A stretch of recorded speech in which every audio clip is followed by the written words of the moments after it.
Um idiota. Sociedade Espírita de Paris, 1860. Charles de Saint-G. Era um jovem, idiota, 205 com 13 anos de idade, ainda encarnado, cujas faculdades intelectuais eram de uma nulidade tão grande que não reconhecia seus pais, e com dificuldade podia pegar seu alimento. Nele ocorrerá a suspensão completa do desenvolvimento em todo o sistema orgânico. 1. A São Luís, poderíeis nos dizer se é possível fazermos a evocação do espírito dessa criança? R. Sim, podeis evocá-lo como se evocasseis o espírito de um morto. 2. Vossa resposta nos faz supor que a evocação poderia ser feita em um momento qualquer. R. Sim, sua alma prende-se ao seu corpo por laços materiais, mas não por laços espirituais, ela sempre pode se desligar. 3. Evocação de Charles de Saint-G. R. Sou um pobre espírito preso à terra, como uma ave presa por uma pata. 4. Em vosso estado atual, como espírito, tendes consciência da vossa nulidade neste mundo.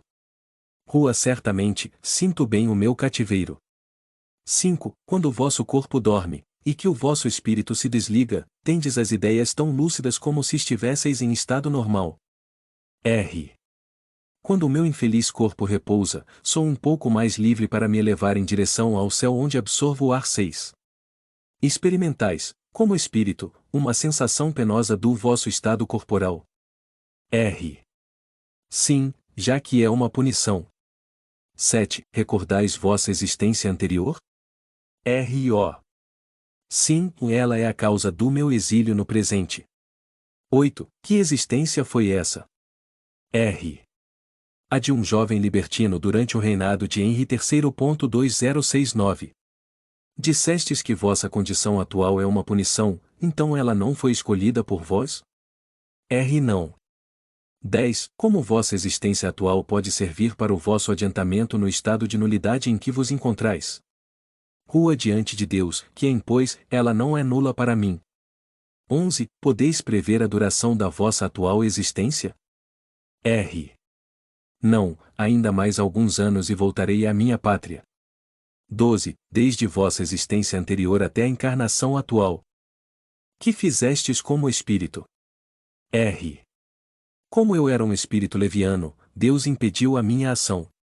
13. Quando estáis acordado, tendes consciência do que se passa em torno de vós, apesar da imperfeição dos vossos órgãos.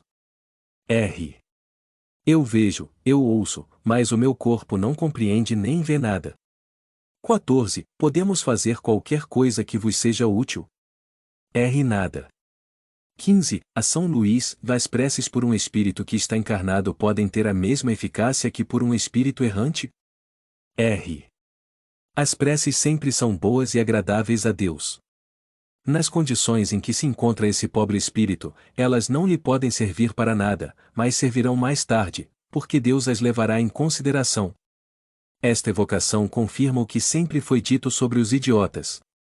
Sua nulidade moral não está ligada à nulidade do seu espírito, que, não se levando em consideração os órgãos, desfruta de todas as suas faculdades. A imperfeição dos órgãos é apenas um obstáculo à livre manifestação dos pensamentos, ela não os aniquila. É o caso de um homem vigoroso cujos membros estivessem contidos por algemas.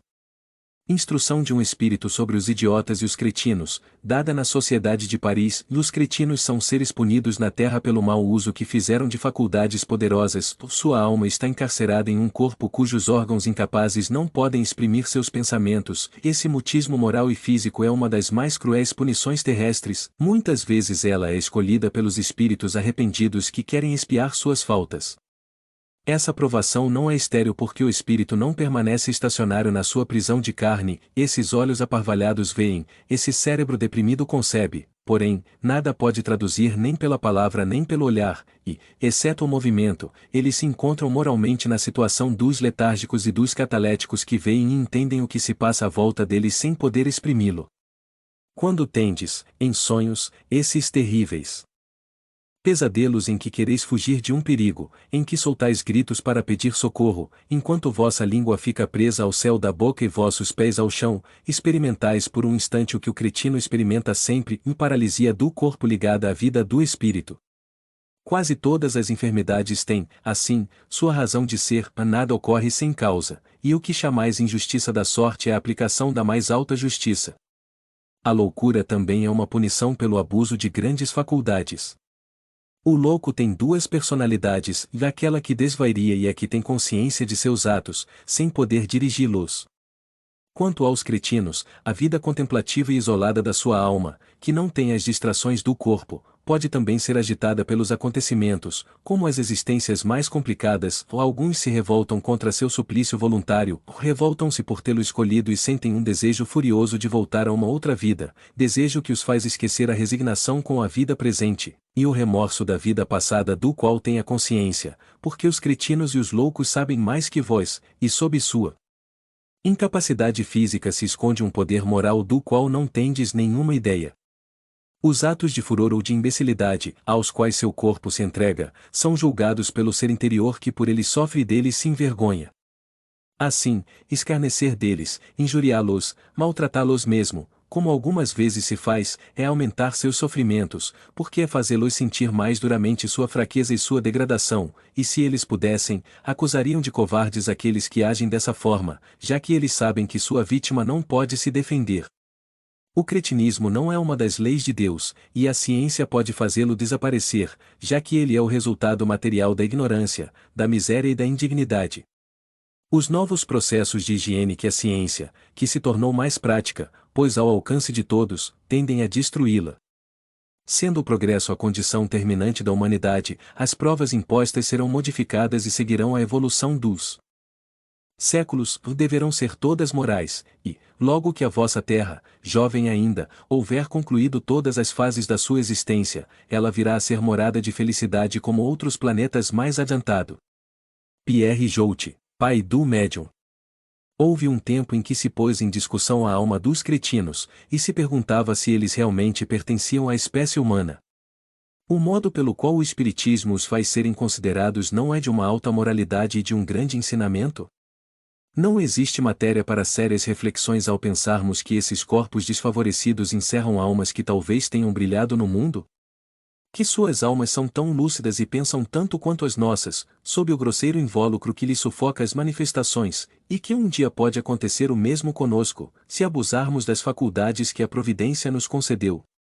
Além disso, como se poderia explicar, como fazer o cretinismo estar de acordo com a justiça e a bondade de Deus, sem admitir a pluralidade das existências? Se a alma não viveu antes, é porque ela é criada ao mesmo tempo que o corpo, e, nesta hipótese, como justificar a criação de almas tão desfavorecidas, como as dos cretinos, da parte de um Deus justo e bom? Porque, neste caso, não se trata de um desses acidentes como, por exemplo, a loucura que se pode prevenir ou curar, esses seres nascem e morrem na mesma situação. Não tendo eles nenhuma noção do bem e do mal, qual é o seu destino na eternidade? Serão felizes do mesmo modo que os homens inteligentes e trabalhadores? Mas por que esse favorecimento, já que não fizeram nenhum bem? Ficarão no que se denomina os limbos, quer dizer, em um estado misto que não é nem a felicidade nem o infortúnio? Mas por que essa inferioridade eterna? É culpa deles se Deus os criou cretinos? Desafiamos todos aqueles que se recusam a aceitar a doutrina da reencarnação a saírem desta situação difícil. Com a reencarnação, ao contrário, o que parece uma injustiça transforma-se em uma admirável justiça, o que é inexplicável explica-se da maneira mais racional. Além disso, sabemos apenas que aqueles que repelem essa doutrina jamais a combateram com outros argumentos que o da repugnância pessoal de regressar à Terra. A isso lhes respondemos: para vos mandar de volta à Terra, Deus não pede a vossa permissão, assim como o juiz não indaga a opinião do condenado para enviá-lo à prisão. Cada um tem a possibilidade de não retornar à Terra, aperfeiçoando-se bastante para merecer passar para uma esfera mais elevada. Porém, nessas esferas felizes, o egoísmo e o orgulho não são admitidos, portanto, é para nos livrarmos dessas enfermidades morais que é necessário trabalhar, se quisermos progredir. Sabe-se que em certas regiões, os cretinos, longe de serem alvo de desdém, são cercados de cuidados benevolentes. Esse sentimento não resultará de uma intuição do verdadeiro estado desses infortunados, tanto mais dignos de atenções porque seus espíritos, que compreendem a situação em que se encontram, devem sofrer por se verem a escória da sociedade? Considera-se mesmo como um favor e uma bênção ter um desses seres em uma família. É superstição?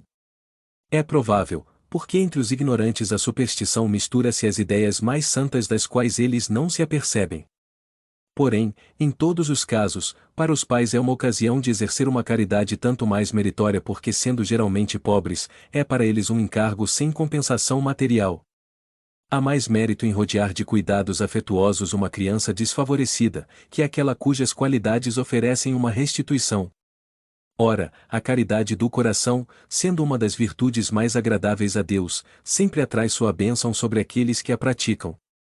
Esse sentimento inato, entre aquelas pessoas, equivale a esta prece: obrigado, meu Deus, por nos teres dado como prova um ser fraco para sustentar, e um aflito para consolar. A caridade é o caminho para a evolução. Por favor, deixe o seu like, comente e compartilhe para que mais pessoas possam conhecer o nosso canal. Muito obrigada.